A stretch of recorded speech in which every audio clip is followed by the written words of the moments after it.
The way Hamas fights is they will put civilians in a situation where they're going to be harmed. This is a question that Hamas has to answer, not Israel.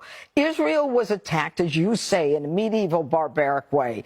And we knew that Iran was behind this. We knew it from the get-go. And why all of a sudden is the Pentagon and the White House saying, you know, Iran has its fingerprints all over it? Because they can't deny it anymore. They simply cannot deny it. We've got the Houthis in Yemen.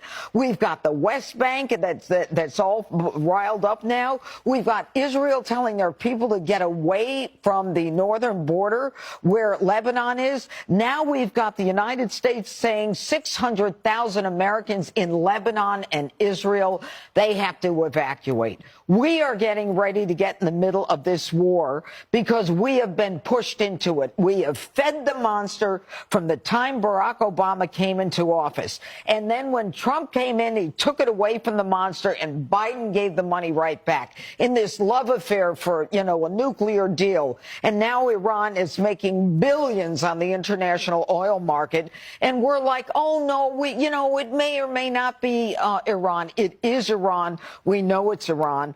I spoke to a friend of mine who runs Middle East Airlines, and today they are moving most of their planes out of Lebanon. They're putting them in Cyprus and in Qatar and in Kuwait and in Turkey because they know what's coming. It's inevitable what has happened. We have created the monster, and now we have to deal with it. And with 9 American servicemen in Iraq, and the 3 attacks in Syria. We've got 13 attacks on our armed forces in the last week. What are we supposed to do? Put our tail between our legs and run away? We're the United States of America. Hamas has made the decision to control Palestine. The Arabs will not assimilate the Palestinians. Why? Because they're afraid of them. Because they have a mindset. You can't buy this mindset away from them. They grow up in grammar school learning to kill Jews, learning to hate Jews.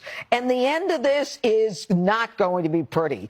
Kirby can't deny that war with Iran is possible. And we partially responsible for putting Iran in a position of funding Hamas and Hezbollah and the Houthis. And now, after we fed the monster, we can't run away. We've got to deal with it. And instead of feeding it, we ought to freeze the funds, the $6 billion, $10 billion in sanctions that we just